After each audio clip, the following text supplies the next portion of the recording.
बिस्मिल्लाहिर्रहमानिर्रहीम। मैं हूं मोहम्मद तारिक अब्बास और आज हमारा जो नेक्स्ट टॉपिक है रेस्पिरेटरी डिसऑर्डर्स हैं। रेस्पिरेटरी डिसऑर्डर से मुराद रेस्पिरेशन से मुतल्लिक़ जो प्रॉब्लम्स हैं आज हम उनको डिस्कस करेंगे। उनमें जो पहला है हमारे पास ब्रोंकाइट्स हैं। ब्रोंकाइट्स हम दरअसल कहते हैं ब्रोंकाई या ब्रोंक्यूल्स के अंदर, ब्रोंकाई और ब्रोंक्यूल्स अगर इनके अंदर कोई डैमेज हो जाए या इन्फ्लेमेशन हो जाए, सूजिश हो जाए, इन्फ्लेमेशन कहते हैं, सूजिश हो जाए किन के अंदर, ब्रोंकाई या ब्रोंक्यूल्स के अंदर, उसे हम क्या नाम देते हैं, ब्रोंकाइट्स का नाम देते हैं। देखिए दरअसल ऐसा होता है कि इनकी जो इंटरनल वॉल्स होती हैं, अंदरूनी वॉल्स होती हैं, इंटरनल ट्यूब्स हैं, उनके अंदर अगर सिक्रीशंस किसकी, म्यूकस सिक्रीशन अगर हद से ज़्यादा हो जाएं, अगर वो रिलीज़ हों, खारिज हों इन हायर क्वांटिटी, ज़्यादा मिकदार में, तो होता क्या है दरअसल ट्यूब्स के अंदर म्यूकस ज़्यादा मिकदार में अगर खारिज हो तो उसकी वजह से ये जो ट्यूब्स हैं ये तंग हो जाती हैं, नैरो हो जाती हैं, अंदर की जानिब तंग हो जाती हैं और ये बंद होना शुरू हो जाती हैं, जिसकी वजह से सांस लेने में प्रॉब्लम होता है। क्योंकि अगर सांस का रास्ता जो है ना तंग होना शुरू हो जाए म्यूकस की वजह से तो हवा के गुजरने का मसला होगा, जिसकी वजह से प्रॉब्लम होता है सांस लेने में। ये जो आम तौर पर ये जो प्रॉब्लम होता है ये बैक्टीरिया या वायरसेस वगैरह की मदद की वजह से ये प्रॉब्लम फेस करना पड़ता है। अब इस अगर ब्रोंकाइट्स को देखें तो इसकी मेन दो इकसाम हैं। एक हमारे पास है एक्यूट ब्रोंकाइट एंड क्रॉनिक। देखिए एक्यूट जो है ये शॉर्ट टाइम के लिए होती है, शॉर्ट टाइम, थोड़े से वक्त के लिए, और इस शॉर्ट टाइम में हमारे पास कितने वीक्स आ जाते हैं, 2 वीक्स, यानी 2 हफ्तों के लिए अमूमन ये होती है। और जब 2 हफ्तों के बाद ये ख़त्म होती है तो फिर जो है ना जानदार या फेफड़े जो है ना रिकवर कर जाते हैं, जानदार के जो फेफड़े हैं जानवरों के वो रिकवर हो जाते हैं, सेहतयाब हो जाते हैं।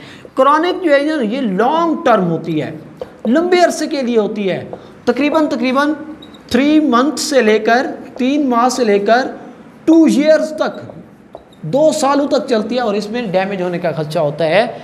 इनकी जो सिम्टम्स हैं, अलामात हैं, मैं आपको बताता हूँ। सांस के अंदर तंगी, सांस में दुश्वारी, सांस के अंदर वो जो है ना खराहट पैदा होती है, खांसी पैदा होती है, बुखार पैदा होता है, बुखार होता है। तो ये इसकी क्या है, सिम्टम्स हैं।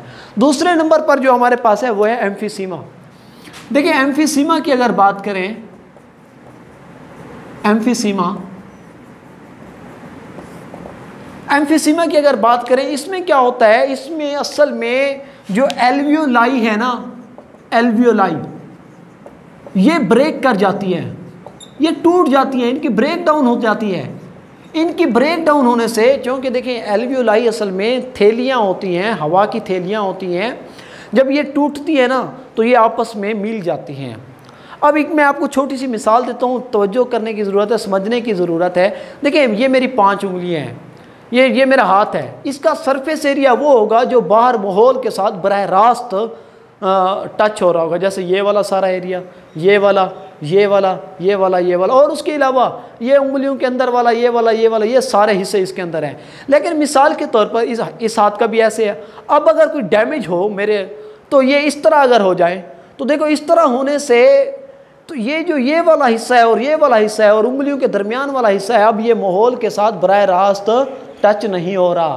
पहले सरफेस एरिया ज़्यादा था क्योंकि ये सारा टच हो रहा था बाहर के साथ, अब नहीं हो रहा।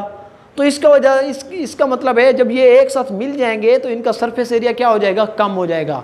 इसी तरह जब बेशुमार सैकड़ों की तादाद में एल्वियोलाई इकट्ठे मौजूद होते हैं, जब 1-2 रैप्चर हो जाती हैं, फट जाती हैं, तो वो आपस में मिलना शुरू हो जाती हैं।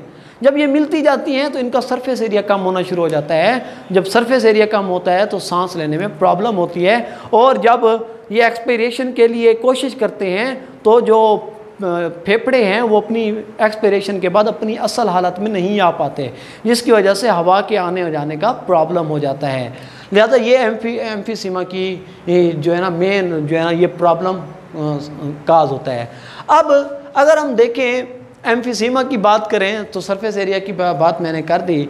इनमें हम देखते हैं जो हमें अलामात ज़ाहिर होती हैं, एक तो सांस के अंदर तंगी है, इसके अलावा हमें दर्द महसूस होता है, इसके अलावा हमें जो है ना रेस्पिरेटरी प्रॉब्लम्स का सामना करना पड़ता है।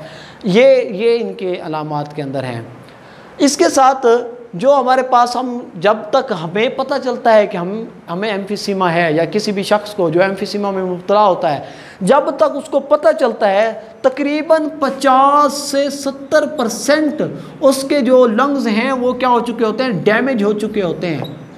क्या हो चुके होते हैं, लंग्स ये डैमेज हो चुके होते हैं, यानी कि पता लगने तक ये इतना डैमेज हो चुका होता है। इसलिए फिर इसकी रिकवरी करना बहुत मुश्किल प्रोसेस है।